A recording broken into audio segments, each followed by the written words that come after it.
Oke, bismillahirrahmanirrahim. Assalamualaikum warahmatullahi wabarakatuh. Ketemu lagi di channel kami 3P, para pencari petunjuk. Dan sekarang kita ada di episode 42.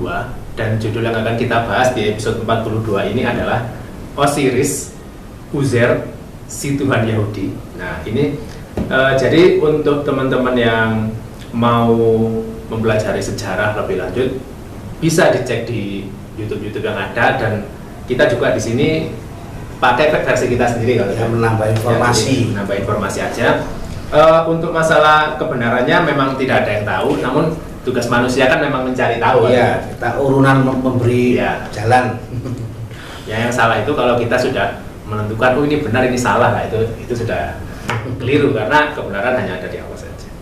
Oke, di sini kita akan bahas Osiris atau Uzair. Mungkin sebagian teman-teman ada yang sudah pernah dengar atau belum pernah dengar sama sekali. Dan sini kita bahas karena dalam ayat Al-Quran itu disebutkan. Karena memang aneh sekali kalau kita sebagai umat Islam di Al-Quran ada petunjuknya, tapi kita coba yang kenal gitu ya. Oke, suratnya ada di surat At-Taubah, surat 9 ayat 30. Di sini berbunyi, orang-orang Yahudi berkata, Uzair putra Allah. Dan orang-orang Nasrani berkata, Al-Masih putra Allah. Itulah ucapan mereka dengan mulut-mulut mereka. Mereka meniru ucapan orang-orang kufur sebelumnya. Allah melaknat mereka, bagaimana mereka sampai berpaling. Nah, di sini ada banyak poin, Banyak poin ya. Dari yang pertama dulu, orang-orang Yahudi berkata, Uzair putra Allah. Ini siapa Uzair ini? Uzair itu kalau lihat sejarahnya mirip dengan Osiris ya. Osiris ini termasuk dewa utama setelah Ra ya, dari bangsa Mesir. Kita tahu berkembangnya kaum Bani Israel itu di Mesir. Lekat sekali, akrab sekali dengan budaya Mesir. Itu dewa-dewa Ra, Osiris, Set dan sebagainya itu. Salah satu dewa-dewa bangsa manapun, termasuk Osiris itu adalah dewa yang paling tua di dalam manusia ya. Salah dewa yang pernah mati dan hidup lagi itu Osiris. Jadi dia sudah meninggal, kemudian hidup lagi, dipotong-potong, dipisah-pisah tubuhnya, tapi dibalut dengan perban oleh Isis, istrinya juga saudaranya ya. Hidup lagi, berkuasa lagi. Jadi ini legendanya seperti itu ya. Itu ya. Tapi untuk teman-teman mungkin di sini jangan salah paham dulu bahwa kita membahas para dewa atau apa. Ini kita hanya menceritakan legenda. Jadi bukan berarti belum tentu benar, berkuasa, mati dipotong-potong, dibalut lagi, berkuasa lagi, berjaya lagi. Jadi Osiris ini sudah mati dipotong-potong, kemudian oleh istrinya yang namanya Isis itu dikumpulkan lagi, kemudian dibalut oleh perban seperti kita sering melihat mumi gitu ya. Kemudian dalam budaya Mesir kuno, orang Mesir kuno mengambil muminya, mengambil konsep muminya, makanya mumi itu dari istilahnya jejaknya Osiris lah gitu ya. Lah apa hubungannya dengan Yahudi? Yahudi nggak percaya sama kepercayaan dewa-dewa, dia sudah mengenal Allah, sudah ada punya nabi. Nah, ini bukan Osirisnya, tetapi konsep Osirisnya yang mengilhami kaum Yahudi untuk menjadi itu.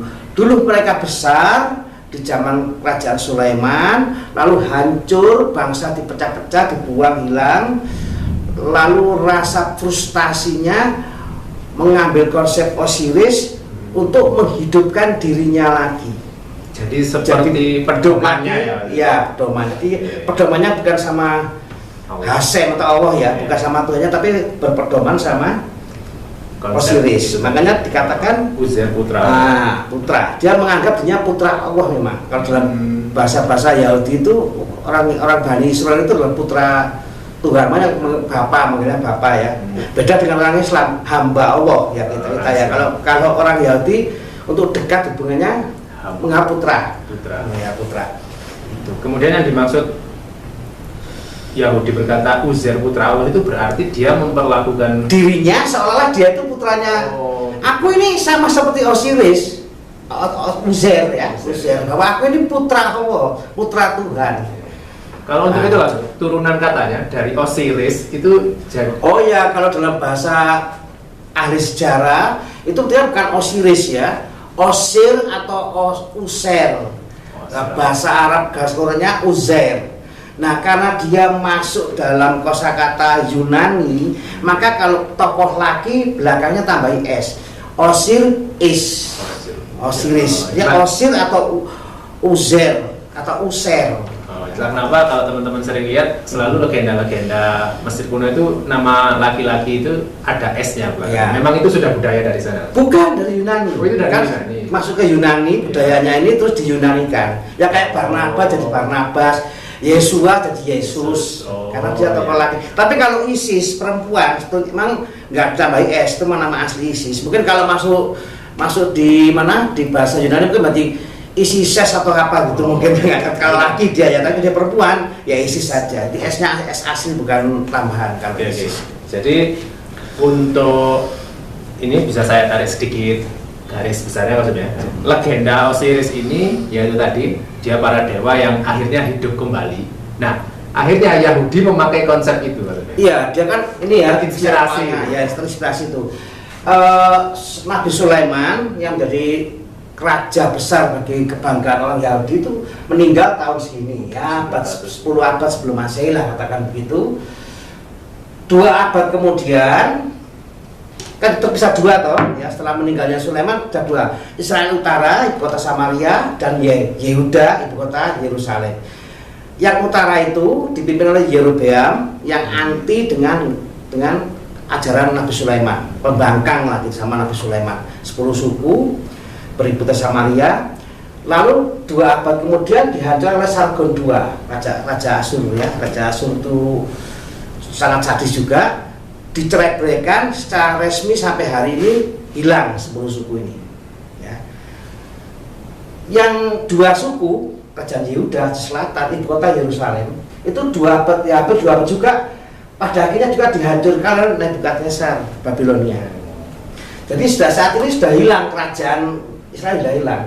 Hanya kemudian hampir 1 abad lah sekitar ya, yang kita yakini dulu sebagai siapa namanya itu Zulkarnain, yaitu Darius Agung ya, itu mengembalikan orang-orang tawanan Nebukadnezar yang 2 suku tadi ke Yerusalem. Mereka ini jadi memang orang Yahudi. Jadi Yahudi itu sebagian dari Bani Israel, bukan Bani Israel lagi. Yahudi itu sebagian. Nah yang ketemu 2 suku nih Yahudi ini, pulang lagi sekitar katakan 5-6 abad sebelum Masehi. Mereka di sini nggak punya kerajaan pasti, hanya dijajah berbagai bangsa ya. Terakhir kan dijajah Romawi zaman Nabi Isa itu ya. Tapi pemberontakan lagi kali ini dihancurkan lagi oleh Titus dari Romawi tahun 70 Masehi.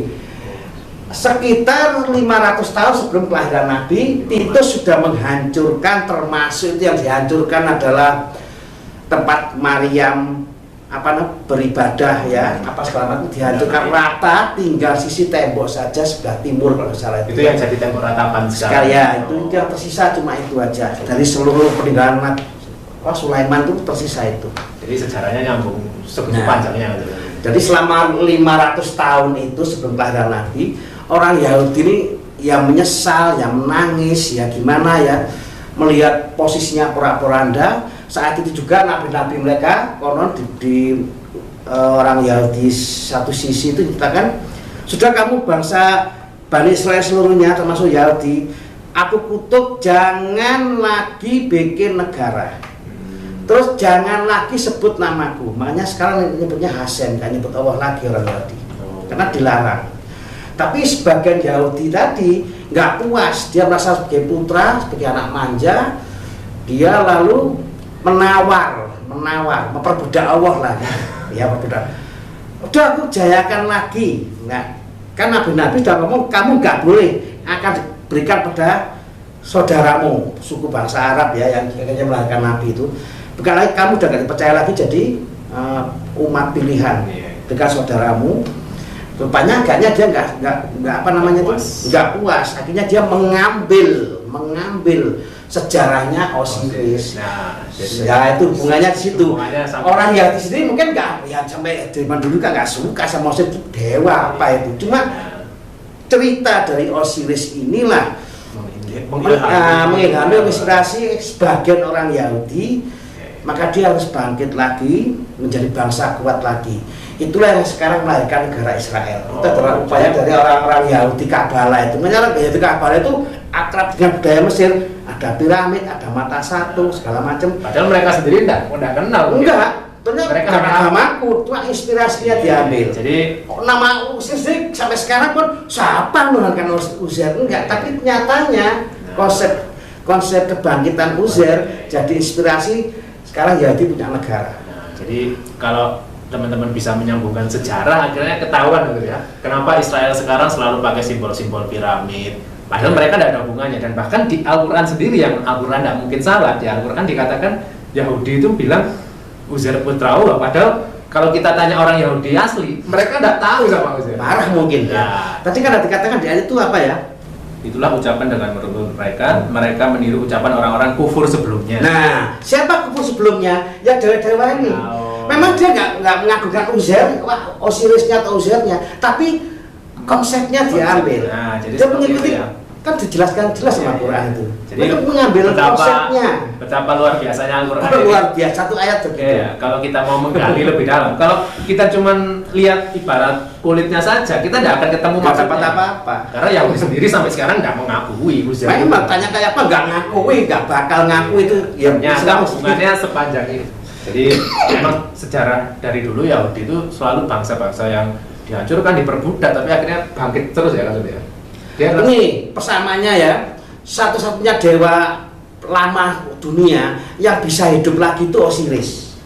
Dewa sudah dibunuh, dipotong-potong tubuhnya sekian belas, 14 atau berapa bagian tuh dipisah-pisahkan, tapi dibalut dengan mumi perban, hidup lagi. Legenda ini satu-satunya dewa yang saya tahu ya, sehingga dewa yang paling tua yang bisa hidup lagi setelah dibunuh, dipotong-potong. Yahudi dibanding dengan bangsa Amalek, bangsa Amon, bangsa Kan'an, bangsa Sumeria, bahkan dibanding dengan Romawi, dibanding dengan apa, adalah bangsa kuno yang punah. Bayangkan punah sudah tahun ini sudah punya kerajaan ya, punah tapi bangkit kembali. Kita aja Indonesia ya punya Mojopahit, punya Sriwijaya. Orang-orang Indonesia pun bangga dengan Sriwijaya, dengan Mojopahit. Tapi nggak ada orang yang kepingin negara Indonesia ini jadi negara Sriwijaya atau negara Mojopahit.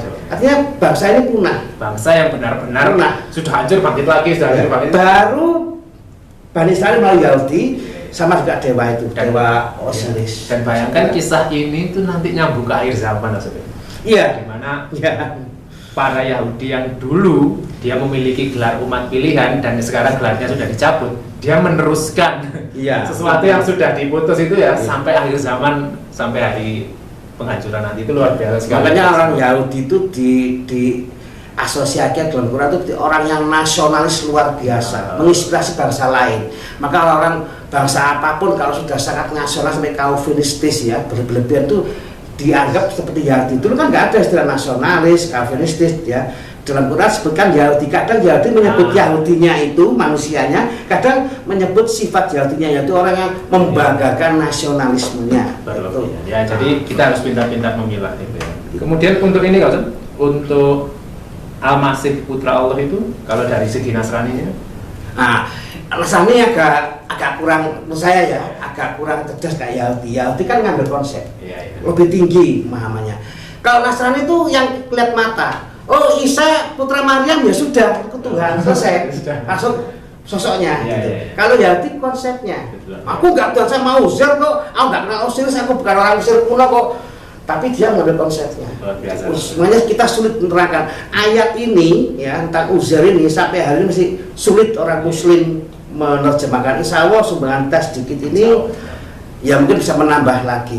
Jadi dari dua subjek yang dibahas di ayat itu, Yahudi mengatakan Uzier putra Allah, yang diambil adalah konsepnya. Sedangkan Nasrani yang mengambil Al-Masih putra Allah itu sosoknya. Jadi beda nih. Tapi dua-duanya meniru kekufuran orang dahulu kala ya. Dan hebatnya keduanya ini ada di satu ayat yang sama. Luar biasa. Ini memang harus luar biasa pemikiran. Jadi seperti itu teman-teman ya. Kalau di Al-Quran itu jangan habis baca kita tinggal, kita tidak tahu apa-apa kalau kita tidak mau menggali. Nah juga ini kalau kita membahas di episode kemarin, episode 39, di episode 39 itu kan kita membahas pokoknya kalau ada orang yang sudah menganggap satu Tuhan, kemudian percaya hari akhir dan berbuat kebaikan, Allah punya perhitungan sendiri untuk mereka. Nah, kalian udah tahu ya. Ini kita itu lagi ya, akhirnya kita tambahi lagi karena banyak sekali para pemirsa yang menganggapnya itu masih terlalu sederhana. Oh iya.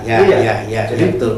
Kalau kita nyembah satu Tuhan berarti sudah nyembah Allah, ya enggak gitu juga. Tentu Tuhan yang dimaksud oleh Quran ya, bukan pikiran kita. Itu adalah konsepnya.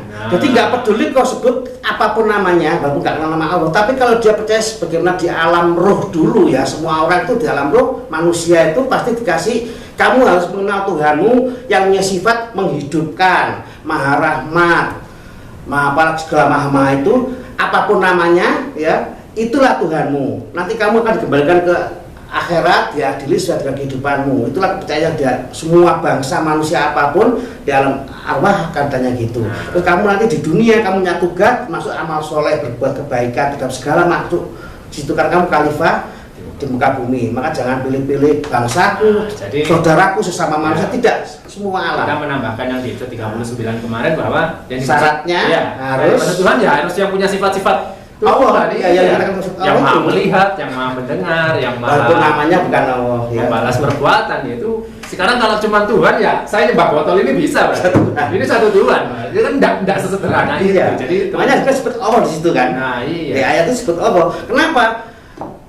Karena sifat Allah itu sama dengan Uzair. Bodoh amat orang Yahudi nggak mengenal Uzair atau Osiris atau apa, tapi sifat-sifatnya. Maka dalam hitungan Quran berarti kamu sudah menuhankan si ini, karena konsepnya sama dengan orang-orang Yahudi, Nasrani, sama apa namanya itu Sabiin. Kalau kamu mengambil konsep Tuhan sebagaimana Quran, sebagaimana Allah, walaupun kamu nggak menyebut Allah, maka kamu anggap sebagai hambaku yang akan dapat pahala. Itu teman-teman ya. Jadi asal Tuhan, pokoknya Tuhanku satu, nanti patung jaga Tuhan nggak bisa. Patung dari Tuhan, botol kecap dari Tuhan. Bisa. Bukan itu. Jadi Tuhan yang punya sifat-sifat seperti Allah maha melihat. Iya, betul. Jadi kita luruskan seperti itu ya. Jadi jangan salah paham teman-teman. Kemudian itu tadi At-Taubah ayat 30. Nah di ayat 31-nya itu memang dijelaskan bahwa orang-orang seperti inilah yang menganggap rahib-rahibnya atau pembesar-pembesarnya sebagai Tuhan selain Allah lah. Jadi apapun yang kita sembah secara konsep atau secara sosok, kalau bukan ke Allah larinya, mau itu pembesarnya, pembesar agama sekalipun, sudah selain Allah gitu. Jadi yang harus kita pahami ya. Jadi teman-teman jangan salah paham. Yang dimaksud kita di sini adalah kita jangan sampai taklid kepada tokoh, apa itu sosoknya atau itu. Pokoknya kalau nggak ulama ini nggak percaya, ini udah menuhankan, ini musyrik, ini mati musyrik, ini makanya muslim tidak dijanjikan surga, hanya mukmin. Mukmin itu syaratnya ya harus berdoa sama Allah dengan sifat-sifatnya tadi. Teman-teman bisa tahu bedanya ya antara orang Islam dan orang beriman. Kalau iman sudah pasti Islam. Muslim dengan mukmin itu beda. Ya, jadi kira-kira seperti itu. Ada tambahan untuk Uzair ini? Sekarang cukup ya, mungkin ada yang perlu tanyakan nggak perlu ya? Kira-kira nanti teman-teman mungkin bisa. Jadi itu saya tambahi ya. Timbulnya Uzair jadi menuhankan konsepnya Uzair ini orang Yahudi, maksudnya orang Yahudi menuhankan Uzair ini kayaknya setelah tahun 70 Masehi, 500 tahun sebelum kelahiran Nabi. Ini sudah mulai menyadari orang-orang Yahudi itu, akhirnya dia mulai terinspirasi oleh ini. Makanya di Quran disebut Yahudi, bukan Bani Israel ya. Jadi bukan Bani Israel. Yang dua suku itu ya. Yahudi yang dikatakan bertuhan manusia. Jadi kayaknya dari sini mereka satunya, dari semua sejarahnya sadarlah dia bahwa dia harus kembali menganggap konsepnya Osiris. Yang ngomong rabi-rabinya, terus dibenarkan oleh kaumnya, yaitu dia menuhankan rabi-rabinya berarti. Karena membenarkan, padahal rabi-rabinya enggak sama Allahnya, tapi sama sejarahnya, konsepnya Uzair. Jadi rabi yang dimaksud di sini adalah pembesar agama, tokoh-tokoh ya, ulamanya lah. Itu yang lebih dipercaya daripada percaya Tuhannya langsung. Iya. Itu yang berbahaya. Nah, kita dari dulu ya, episode yang kita bahas itu aslinya garis lurusnya ke situ. Jadi kita ini jangan sampai menuhankan selain Allah ini. Mau membenarkan selain Allah. Ya, kira-kira seperti itu. Semoga apa yang kita bahas di sini bisa menambah literasi sejarah-sejarah yang ada dan melanjutkan lagi. Karena kita pakai Quran di sini. Jangan sampai kita lebih percaya pada link, pada sejarawan yang tidak ada bawa Qurannya. Tapi insya Allah ini bisa membantu menambah literasi kita. Ya, kira-kira seperti itu. Kurang lebihnya mohon maaf, silakan di-share jika memang bermanfaat, silakan saksikan episode-episode sebelumnya karena memang menyambung pembahasannya. Jadi beberapa pemirsa itu ada yang dia itu di episode ini, padahal sudah kita bahas di episode kamu bahas lainnya ya, ketinggalan kereta lah. Ya, kira-kira seperti itu. Silakan tanyakan kalau ada yang kurang jelas di kolom komentar. Kurang lebihnya mohon maaf. Terima kasih. Kami akhiri. Assalamualaikum warahmatullahi wabarakatuh.